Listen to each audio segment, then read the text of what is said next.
fait, c'est là, quoi. D'accord. Donc là, c'est ce qui se passe sur les trois. Et ici, c'est là où on centralise la chose. Donc, imaginons simplement... Tu me dises bien les endroits où on doit aspirer, parce que... C'est derrière moi. Voilà.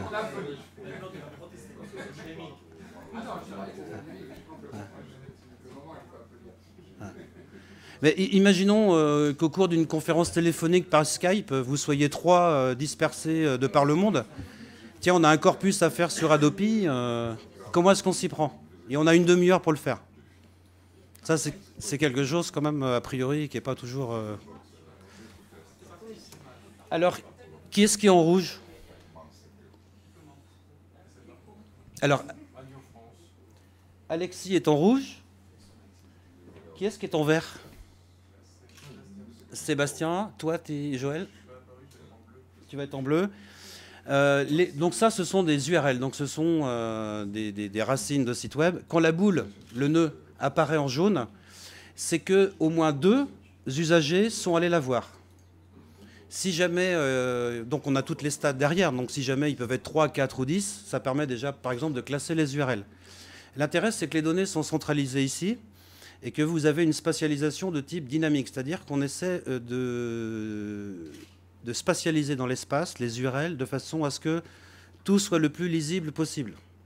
Mais grosso modo, en termes expérimentaux, c'est la première fois qu'on a une spatialisation distribuée en temps réel.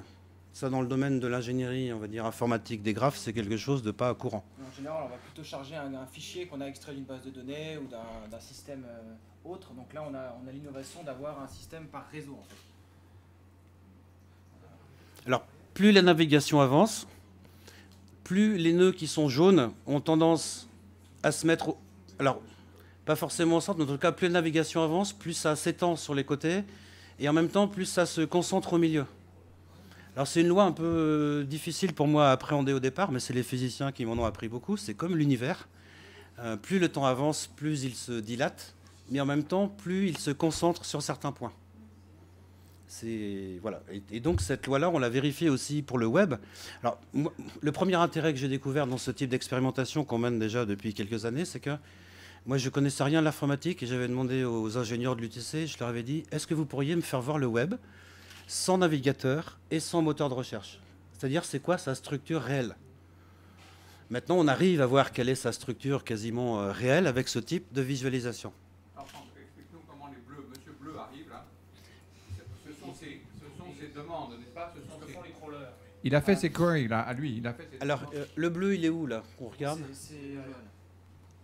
Il est derrière. Donc, il a des résultats sur un moteur de recherche. Il a des résultats sur un moteur de recherche et à chaque fois qu'il clique sur une URL, elle est ouverte ici dans la cartographie. L'intérêt avec ce type de système, c'est que les chercheurs peuvent aussi annoter les URL. Ou par exemple dire, tiens, cette URL ne me plaît pas, je l'enlève de la carto. Je peux la qualifier, je peux lui mettre des notes, je peux lui rajouter un texte, on peut taguer de la façon qu'on veut. Donc là, il fait son navicrawler personnel. Bleu. Ouais, voilà. Le vert. Voilà. Bon, par exemple, il peut récupérer le bleu, il peut récupérer les bleus et les jaunes, parce que les jaunes, il les a en commun avec les autres. C'est-à-dire qu'il peut très bien constituer son propre fichier perso. Ici, les trois ont décidé de tout mettre en commun. Mais imaginons que ce soit 3 bibliothécaires ou 3 veilleurs dans une entreprise qui aient à faire un travail de mapping en 2 heures sur le H1N1. Qui dit quoi sur le web français, sur le H1N1, et on a 2 heures pour le faire. Ben, on s'y met à 4 ou 5, et si on est expert de la question, c'est là où l'expertise en SHS elle est importante. Un chercheur en SHS, si on le met devant un site, par exemple, sur l'Holocauste ou la Shoah, je peux te dire, pour avoir essayé, que à la fois la qualité de l'analyse du site, du fond, et de la façon de classer, c'est assez extraordinaire. Et si on lui met ce type d'outils entre les mains, les corpus, très qualifiés, en fait, très qualitativement construits, deviennent très très vite aussi quantitatifs. Notre idée, c'est bien de récupérer l'expertise en SHS, c'est-à-dire de mettre des chercheurs en SHS derrière ce type de dispositif pour construire de la cartographie commune qualifiée. Là, c'est Adopi, on fait ça pour vous sur quelque chose de très consensuel, un peu, parce que je présume que tout le monde est... Non, j'allais dire, je fais le pari que vous êtes tous contre, c'est pour ça. C'est pour ça. C'est un sujet de dispute assez fort. Et alors, on commence à la voir, la dispute ou pas? Où là, on a toutes les URL, Alors, les gens qui sont concernés par l'affaire. Alors, voilà. C'est une question que les membres de Web Atlas m'ont posée. Pourquoi est-ce que finalement Adopi n'est pas quelque chose de plus visuellement, rapidement analysable pour vous? Mon cas classique, c'est l'église de Scientologie. Ça fait des années que je fais des cartos dessus. Avec ce système-là, on aura un gros paquet pro-Sciento, voilà, et un gros paquet anti, avec quelques URL au milieu qui en général sont des sites web dédiés au compte-rendu juridique la jurisprudence américaine qui publie sur le web.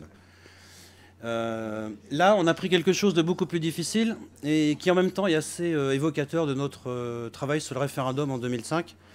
C'est que des fois, et même souvent, on a beau chercher des URL qui défendent la loi Adopi, on en trouve une ou deux. Et en général, c'est des sites soit politiques de l'UMP, pas essentiellement, soit des sites gouvernementaux. Et comme ce sont des sites politiques et des sites gouvernementaux, en général, ils ont très peu de liens externes. Et donc, ils vont apparaître sur notre carto comme des petits points isolés. Mais comment tu le sais? Parce que tu fais en direct. Parce que, alors, pour le coup, on a choisi de mettre on le fait parce qu'on connaît le corpus. On l'a déjà joué. C'est une vraie démo, elle a été répétée, c'est normal. On a appris ça des sciences, on ne va pas t'en vouloir. Non, mais par contre, je vous invite vraiment ici au Media Lab à venir nous rencontrer et venir à 2 ou 3 et essayer sur un sujet qui vous intéresse, même pour lequel nous ne sommes pas forcément spécialistes. Sachant qu'Adopi, moi, je ne suis pas du tout un spécialiste. Eux non plus, ce sont des militants, mais pas des experts.